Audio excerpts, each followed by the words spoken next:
everyone, to So What Were You Wearing?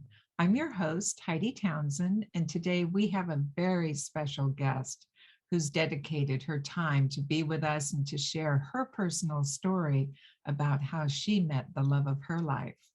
So, Beth Pitton-August is an independent documentary filmmaker. She's done some exquisite work, and you can find out more about that later. But today we are going to hear her story as she unfolds it to us. And Beth, welcome to the show. Thanks, Heidi. I appreciate you having me. It's great to have you here. We're just super excited. I'm super excited, and our audience is too. And I'll just remind the audience that, I do not know the story ahead of time. So this is exciting for me as Beth unfolds it, both for our audience and for me at the same time. And so, what we're going to start off with, and let me just also mention that for me, this is one of my passionate areas of inquiry that I have around how people meet. There's a certain magic that goes on with it. There's a certain unknown, right? Sometimes they just evolve out of nowhere.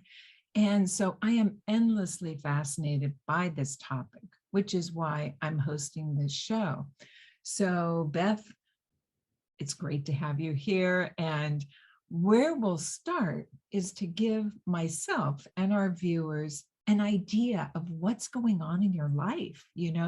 Maybe you can back up a year, 2 years, wherever you want to start, but to kind of lay the landscape for us so that we know where you were, what you were doing when this happened. Mm-hmm.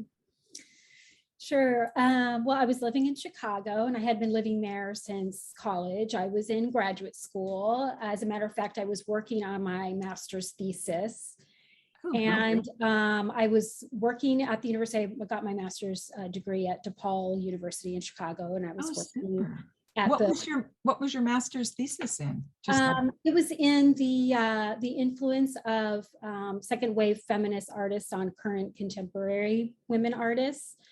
And it was an interdisciplinary program, a Master of Arts in Liberal Studies. So that was kind of just this one part of a really great kind of organic discovery type of graduate school, very unusual program.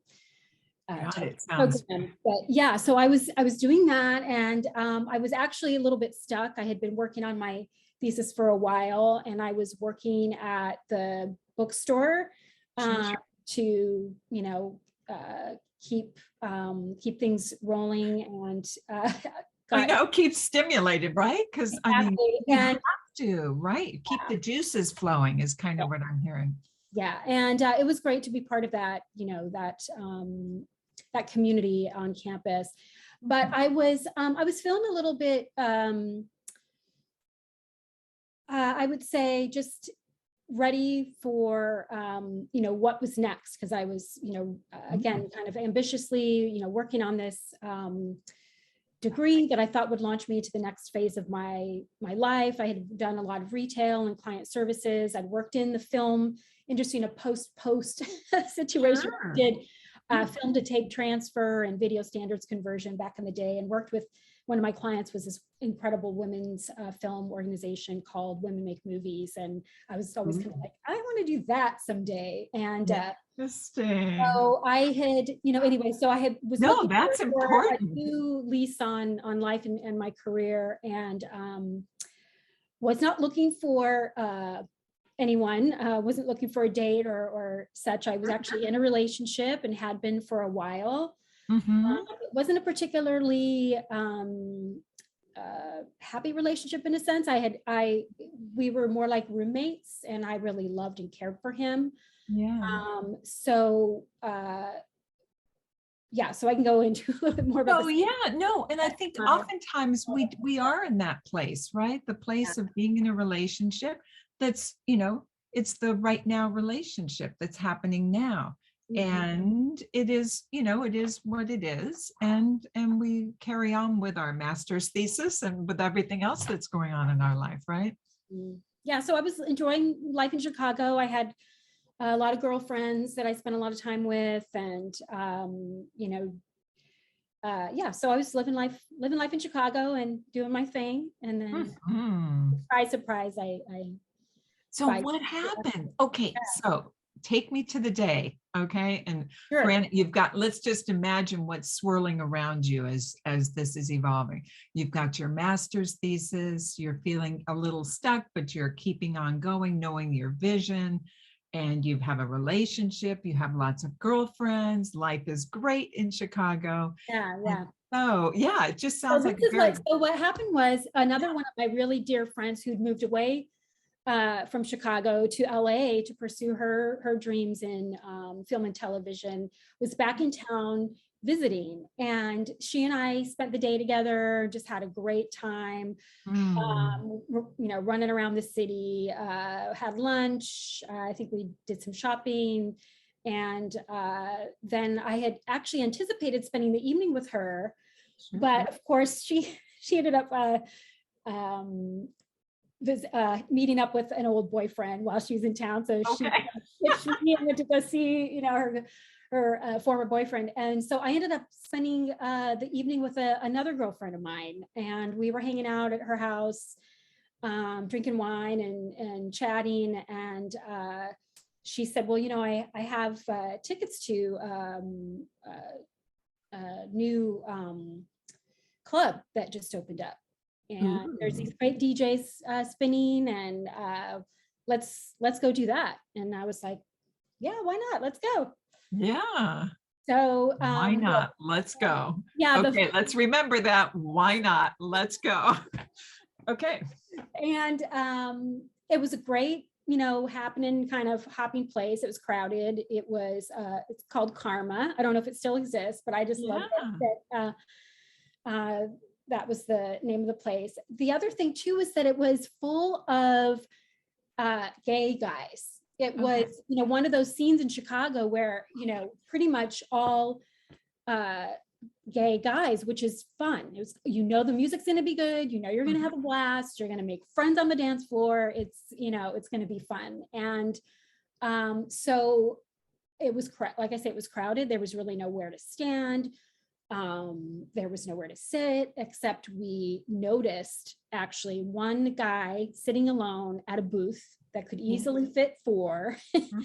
And there were 3 of us, my girlfriend and her friend who had gotten us our tickets, Heather. And so we asked him, we're like, so do you mind if we sit down? And he was like, oh, of course not, 3 girls come up to the table. Yeah, I love this. So it was fun. And so what were you wearing? This I have to know. Oh, well, we don't know if this is I was still dressed. Yes. So the guy that we sat, whose booth we, invited ourselves to, is indeed my husband. And it was fun. So what I was wearing was, I was still in my cute long floral skirt from lunch. And pretty, it was kind of that, I don't know what you call it, fabric that was kind of in style back then. This was in the late 90s. But it was sort of shimmery and a taupe color, which I love. And yeah, so I was kind of not dressed for the club scene at all. Right. And but yeah, so we were sitting in the booth, and my friends were on the other end of the booth talking, and he and I were sitting across from each other. And I, I think I felt that I should at least be friendly and, chit chat a little bit, because he let us sit at his booth. Took over his table. Got it. Over his table, exactly. And we just had fun. We laughed, and I could tell he was a really sweet guy. And the other funny thing is the music was great, and he was kind of like boogieing in the booth, in the seat, and I was just like, this guy, I want to dance, this guy wants to dance, let's just go. So I said something to him like, okay, clearly you want to dance, let's go. Right. And so you dragged him out on the dance floor. Not dragged him. Took his booth, dragged him out on the dance floor. Yeah. And we just, had a blast. And it was kind of like the rest is history, because we we Oh, really hit it off, and he got my number. wow. And I, obviously I was torn because I was in a relationship, Sure. but I felt like I just couldn't pass up this opportunity because I Right. was having so much fun, and he just seemed like such a sweetheart. And people like that don't, Wow. just show up in your life. And No. so I was very, you know, clear with my then boyfriend at the time, that I met someone. I told him, I said, I Yeah. met someone.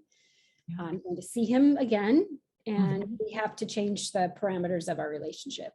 And Mhm. exactly the way I put it. And he said, Oh, okay. So it wasn't like he, fought for me, which was a whole other thing, but so the circumstances of our budding relationship was also really weirdly fraught, because I was kind of going through a mourning process, a breakup process, while I was also falling in love. And right. he was both men were very understanding and very Oh. adult about it. And we were honest and talked through things, and Mhm. honest with both men right away. And Mhm. didn't want to, obviously I'm not going to cheat or do anything that would Right. just, hurt people. So anyway, it Of was course not, but it's so unexpected, right? I very, mean, very you plan to be with that one friend that night for dinner, right? That was the yeah. plan. Then Mhm. she takes off, then this other friend, and then, Yeah. oh, by the way, someone has some tickets and it's a gay bar. So what's the big Yeah. deal, And it was right? kind of a situation similar for my husband. He wasn't planning on going out that night either. I don't Interesting. know exactly what his deal was. He was probably just going to be home, but his buddy basically dragged him out. And Okay. he said that their style was to, if they went out together, they usually split up and did their thing, and then, got back Hmm. together to go home later. And so that's what was happening. His buddy was doing whatever he was doing, and, Right. And he was just there by himself in the sitting booth, there enjoying, just enjoying the evening, breathing hanging one out. in. And the one not he and his friends, like the two hetero guys in the room. Basically. Yeah. So it was kind of one of those nights, I think. But Yeah. So it just it's really called karma. says, yes, karma. Oh my gosh. So because of karma, the club, there you were, and these events that have unfolded, plus the overall context of being rather, with being in the middle of a master's thesis is not an easy task. I mean, that's just huge, right? Well, And one so, of the things that too was really different about Ken and about this guy, that made me compelled to say yes when he asked for my phone number, and yeah. that he was really excited for me, and really, I told him about what I was doing, what I was studying, and he just thought it was so cool. And I told him I was a feminist, and he said, Yeah. oh, that's great. My mom's a feminist. I'm so proud of her. And he told me, some stories about his mom. And so that was just really clear to me too, that he was the type of person that I could be my full self with, someone who respects women, who loves women and enjoys them, and, does not have I mean, my boyfriend at the time was that way too, very much a feminist, very much a Mhm. great person, just not the true love kind of chemistry Mhm. that I ended up finding, which was really amazing. And so Wonderful. Yes. I think it's such a lesson to all of us, to kind of like step in. When we never know when the opportunity comes, which obviously, I mean, this was and to really do something. it, do it with as much integrity as you can, and in a situation that could be challenging. Again, I felt like it was just really important to be honest, and to be honest with myself, and to be honest with these important people in my life. And Mm. um, so it was funny too, because my friends were kind of shocked. They could see that we were, really into each other, and they knew I had a boyfriend. So I had to some explaining to do for my girlfriends as well. But they were also very supportive, because they knew I was, right, that wasn't your trying to do it well or right. Yeah. exactly. But when that moment comes, right, the door opens. It's like the door opens. Yeah. And so how do we going with your gut, or going with your, again, sort of like you were saying, just what opens up, and trying to be open to that, say yes when you believe that it is the right thing to do, even if it's a little complicated. Or yeah. And did you ever have second thoughts, just, as you were going through this? Because I mean, you're doing the dance, right? You're absolutely, and the dance of integrity, which is just so wonderful, to be, to say what's really going on. Those are the real relationships, right? Where you can really speak your truth and speak what's true for you in this moment right now. I don't think I had a doubt, even though I had an upset stomach, like a kind of this crazy in love feeling, and I couldn't deny it. And I was just happy. And I was just like, we wanted to spend all our time together. I'd never been treated the way I was, and the way he made me feel, it was a very intoxicating time. But like I said, I was also very much going through this process of breaking up and moving in a different direction, and having some struggle and some kind of a process of mourning with that too. And it was interesting. But I do remember feeling very supported and understood, and that it wasn't causing any huge rift or anger or bitterness on anyone's side. It was just a process that we were all going through. And that speaks volumes to your ability to hold that place, of navigating, holding both of those, I think, and their ability to do that as well. That's just really phenomenal to get through that, and to do it with grace, basically, is what I'm hearing, as painful as it is. Yeah. So I think, again, a lesson for us to listen into that, and to see, to not hold ourselves back, and to not say, oh, well, I've done that, because of X, I need to do Y type of thing. That it doesn't have to be that way, and that we can have what we love and what we want in life. And that if people truly love us, right, if they truly, truly love us, they want that for us too, is the other piece of that, I think. So yeah, you were just, blessed to have both, as you made your way forward. And then so then you're there, do you finish your master's thesis? Do you fly away with Ken, or what happened next? So I felt, again, I was, he was very encouraging, and I remember him, being the kind of friend, the kind of support that would say, hey, sit yourself down, do your thing. Don't, let me get in your way, or don't, make excuses or whatever. That, I felt like he was that kind of person. And so, I finished it. We found out, too, that one of the things we had in common was that we wanted to leave Chicago. I was at a place where I was feeling that, like I had said previously, like, where would my new horizons take me after I finished my degree and had my master's degree finally. So I was open, and I've been thinking about coming back to the West. In the Southwest, I've got family in 3 different states out here out this way. And Ken always wanted to go to Chicago, leave Chicago and move to California. And that's where we ended up. And we did sort of make a pact early on that we would help each other no matter what happened.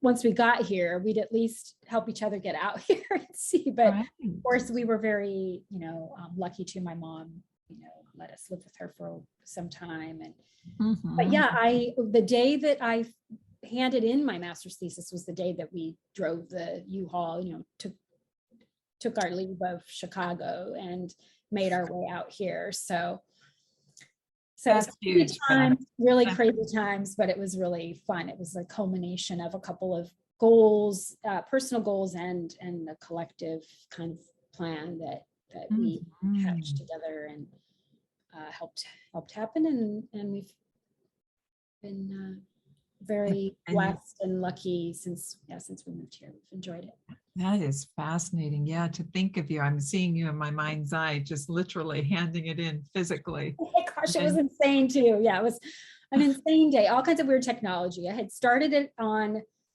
a Mac. Okay. And ended it on a Word. Oh my gosh. I don't remember, or vice versa. I don't remember now, but I ended up having to have this weird thing to convert the document. So that I could deliver it. And at that time I had to deliver it in print. It wasn't like I had a flash drive or anything like that. I was right. I had to have like 5 copies or something for the review committee. You know, it was insane. And it is. It's always huge. It's always huge and insane and demanding and all of that. And there you are, ready to leave town at the same time, getting ready, doing all of those preparations at once. Yeah, that's just really, it's a big leap that, I mean, it's like everything, like you said, everything coalesced together with your goals and off you went to California. And there you were. Were there any, I mean, you know, any little stories you want to share with us along the way that, you know, kind of were, it's like, am I heading the right way? Am I doing the right thing? Is this what I really want? You know, any wisdom words that you might have?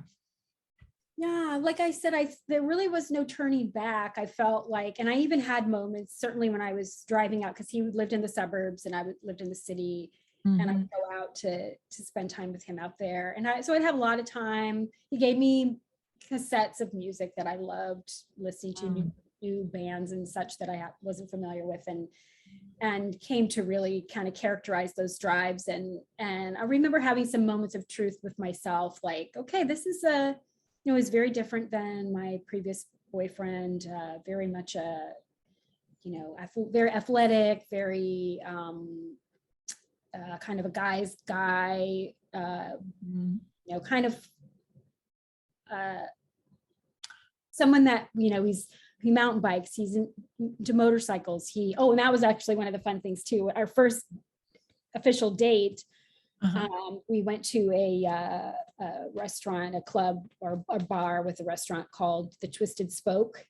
And it was, kind of motorcycle memorabilia or parts and stuff throughout. And so he loved that I took him there for our first date, because, and he rode his motorcycle there. But anyway, that's fun. That's totally fun. I don't know what the question I was answering. No, so what I'm hearing is maybe he wasn't the type that you had gone out with. Yeah, I guess so, because I did date a lot of guys from all over the world, and different races and ethnicities and stuff. So yeah, and he was kind of like a total all-American suburban Chicago guy. But I thought, I really was ready. I felt really, I felt safe with him. I felt protected. I felt respected. I felt loved. I felt like I had what I needed. And so, yeah, I was like, okay, I'm going to do this. I might be out of my comfort zone sometimes, is what I knew, but I was okay with that, because it was. So that's another lesson for us, is to realize that we can, that it doesn't have to totally match up to what we had in mind. It sounds like this, I mean, you were just swept away by the reality and the way he treated you, and all of these things that totally lined up on the inside, Yeah. That's really sweet. And to take him to a place that he really liked on your first date is pretty amazing. It's so cool. It sounds like you're very equal as far as inviting each other out, doing all of this kind of thing. There were no gender roles that were, it has to be this way, it has to be that way. So that's right. Really I think cool. So. I think, well, he's somebody that surprisingly, communicative and soulful and emotional and kind of emotionally intelligent. And I think, and I would attribute it to his relationship with his mom and his sisters. You know, he's someone that, you know, has spent a lot of time with women, has had good relationships with them, very, you know, his mom was always very trusting of him, and he could tell her his crazy stories from going out, you know, dancing with his, or whatever he was doing, you know, with his friends, and he'd come back with his stories and have coffee with his mom in the morning. And so it was just really, you know, I felt like that helped me open up, that helped me be sure to be, you know, as open and willing to, you know, to share as he is. And to be able to be there for you both, to be there for each other in that way. That's a very special thing to have, to be able to communicate like that. Yeah, and he's someone who is, like I say, kind of very, you know, masculine and guy's guy, and yet he has a very balanced, you know, feminine relationship with the feminine in his life and in his person. And I think that's, you probably recognize that even on the first night, you know, at some level, maybe at that blink level, right? Definitely open. Yeah, like I said, I don't know why I was so blunt about being a feminist. Maybe it's because of I was probably telling about my master's thesis and what is second wave feminism and all that stuff. So yeah. But anyway, yeah, so that of course was, and it's true in the sense that it wasn't just something he said. I think it's something he's definitely learned about more over time through our relationship. Like, well, this is where my expectations are. And of course he's sharing his expectations as well, and trying to help each other meet in the middle, or right, help each other with each other's goals, right? And with what you're expecting of each other and what's important to each of you. That's exactly what we need and what kind of support we need from one another, and giving that is to because that's an in the moment thing. That's a constant flow. And it's like, what do I need now as compared to last week? You know, it can change. That's true. It's a kind of a daily thing, a daily commitment to you to. So how did you so you jump in the car, you know, you drive to California and with all of your belongings is what it sounds like, and land. And then how did you navigate to actually saying, yes, this is my betrothed, this is my beloved, this is who I want to marry? Well, we really just stayed close. You know, we were able to continue kind of having a strong relationship. And then as a feminist, as someone that I didn't really have a plan to get married. I did not want to necessarily do that, but the subject came up fairly early on, even before we moved to California. And it just seemed more like a romantic thing to me than the, you know, entrapment of the, you know, the patriarchy, because I just didn't, you know, it just didn't feel that way in my life. So when we talked about it more seriously, we got engaged, and that it just was really, you know, it was really fun. Plus, you know, he was very open to my ideas about our last name, and we have this you know, hyphenated last name that is different and unusual, because I told him that if we did get married, I wasn't going to change my name. I wanted to at least keep my last name. I was willing to add a name, and we could I'm going to come up with our own version. And he was, you know, really, and he was open. He was open for that. Yeah. Wow, that says a lot. So there was an openness to something that, again, this is another interesting thing, is that you are not thinking of getting married, and here you are. You've run into this guy in this, you know, bar area, and you know, one thing leads to the next, and you're entertaining things that you thought in your life you wouldn't entertain, which to me is fascinating. You know, just seeing that, you know, all is possible, and being, when it's different, when it's, you know, basically when it's served the way that is appealing to you. Yeah, and it's something that, you know, because he's been so supportive of me and I've been supportive of him, we've had each other's backs. we've been able to pursue our interests and do things that we love. And that's why, you know, in addition to just, you know, working for a living, getting to do creative pursuits of, you know, collage art. You know, was in a little show, you know, I've sold a few cards and just, you know, little things like that, kind of dabbled, but he's always been very supportive. And then I had this idea for this film that has been, you know, labor of love, a passion project I've worked on since the first day of filming, which was the Women's March in January 2017. We went down to LA and shot down there. And he's been very, again, just very supportive and has allowed me the freedom and the latitude and the, you know, investment and time and money that I can as I can to make it happen. And it's to make your dream a reality is what I'm hearing. Yeah, he's supportive of that. Boy, that is just remarkable. That's what a beautiful story, Beth. That's just really, really something. And of course, I'd love to hear how it all worked into the wedding and all of that, but only if you want to share that, if that's. The wedding's fun. Yeah, that's kind of a story in itself too, I guess, obviously. But one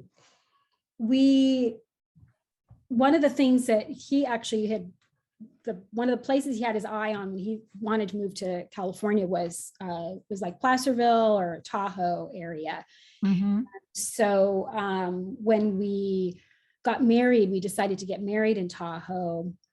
Nice. We were, you know, living here in the Santa Barbara area, so we didn't make it to the spot of the state that he was kind of enamored of. But we had this great trip, and we rode our motorcycle, his motorcycle, up to Tahoe, and rented a cabin and invited, you know, friends and family to stay with us at the cabin if they wanted to, and some did, and then others, of course, got their own spaces, and we made it kind of a family vacation as well as a honeymoon.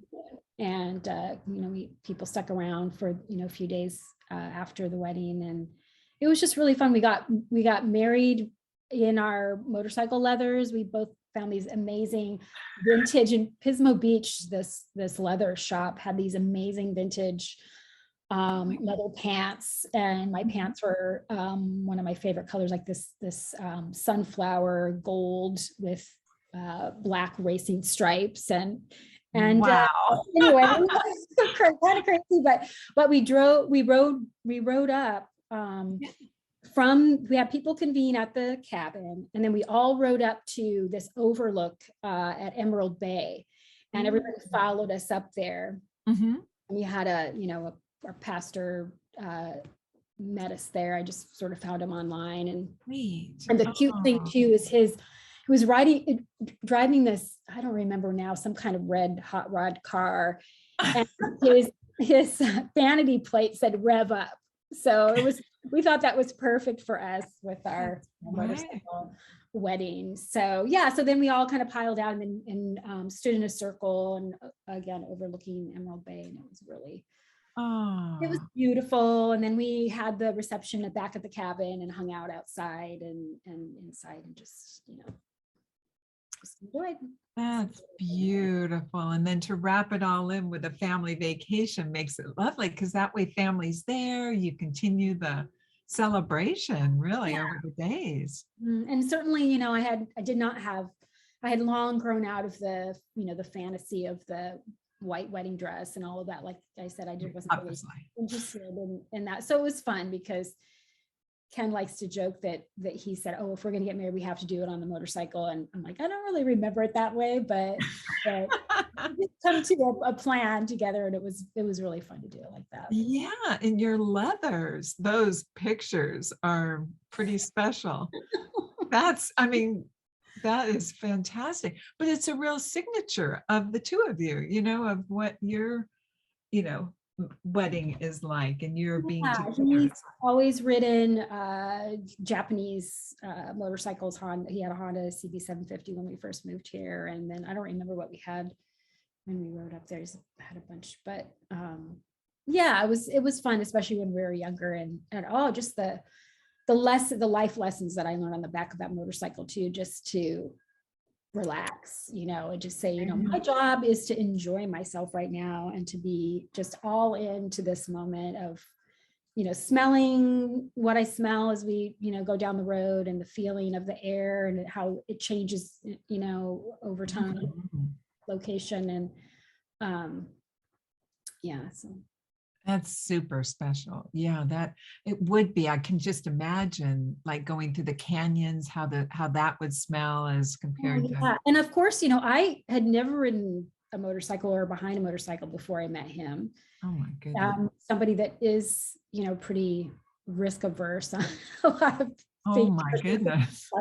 So yeah, it was, how did you find the process of yeah, how did you find the courage to do that?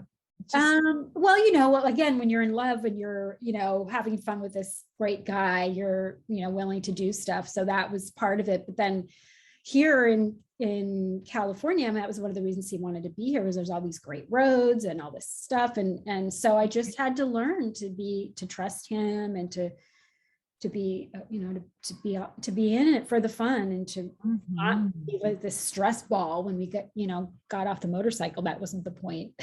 Right. Right. Oh my goodness. That's true love. That is true love. If you can do that and overcome those I ended up having kind of this Zen feeling about it. Like, okay, I'm just having I'm fun. Just here. Yeah. Riding on the back of the bike. Yep. Isn't that great? And then to end up getting married in your leathers, that's just so poetic all in itself. And with all of your filming, what an adventure, Beth, all from meeting at a karma place, right? In downtown Chicago. I mean, while you're in the midst of everything. So beautiful just to hear all of that.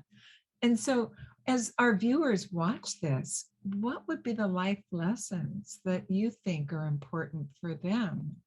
So that, based on your experiences, based on having, met Ken like you did, and all the adventures that have unfolded since then, what would you suggest to our viewers so that they too can, benefit from what you've learned? Well, yeah, so if I'm remembering correctly, this year will be our it'll be our 25th anniversary from the day we met in August. What day was it? What day of the week? August 14th. Okay, we just need to know. That's pretty. So our 6-month anniversary is always on Valentine's Day, which is fun. Extra fun. But anyways, the life lessons. Well, I guess I would just say, when joy and love come knocking, yes, you kind of got to answer the door. Yeah. And then if you've got to take care of some other business along the way to embrace it, and you've got to make some changes, and you've got to have some frank conversations with people and all of that, just do that too. Do what you need to do to make sure that you're in a right relationship with people and with yourself, and then in the midst of a relationship, it's kind of similar, where just making choices every day that you're going to come from a place of love and a place of compassion, and it's not always easy, but it's being open and honest, and knowing what you want, I think too, is a big thing. And then making choices that ensure, or at least, whatever's as much as is in our control. Obviously not everything's in our control, but. So knowing what you want, and then making the choices that really support what you want, from a place of integrity and a place of authenticity, and being willing to communicate and talk about all of this as well. Yeah, that's what I've heard you say. And that just sounds so helpful to know that when love comes knocking on the door, love and joy, I think you said, to open the door, do what you know, make the choices you need to make, and act with integrity. So, boy, I had no idea, Beth, that that would be, Kind of a complicated story. Yeah. what's that? I said kind of a complicated story, but It's a great story. No, it's just, aren't they all complicated? Isn't love complicated in a way? Because it's always changing, ever new, which is like you shared just what to do even in the middle of a relationship. You're celebrating, for all purposes, 25 years coming up, which is a test to the time, right? That the two of you have been able to be together and navigate these sometimes tricky, I don't know if that's the right word, but just kind of. yeah, I'm very, very grateful, and yeah, very grateful every day. It's wonderful. Well, Beth, thank you so much. Thank you. It was fun. Oh, it's great to hear this story. And, just to remind our viewers that you can learn more about Beth. I'll have the information available on the website so that you can learn everything she's doing in addition to the story she shared with us today. And just answer the knock at the door when the knock comes. It's as we've heard today, just we never know what's around the corner, and to be open to the unknown and to be willing to do what it takes to first know what we really want and then step forward and make those choices in an authentic and caring way. So Beth, thank you so But thank you for taking the time, and for those viewers that are willing to watch and hear the story, thank you. That's an honor to be heard. It's an honor to have you here, and we wish you the best of luck with your documentary that you're working on right now, and look forward to seeing that soon. So.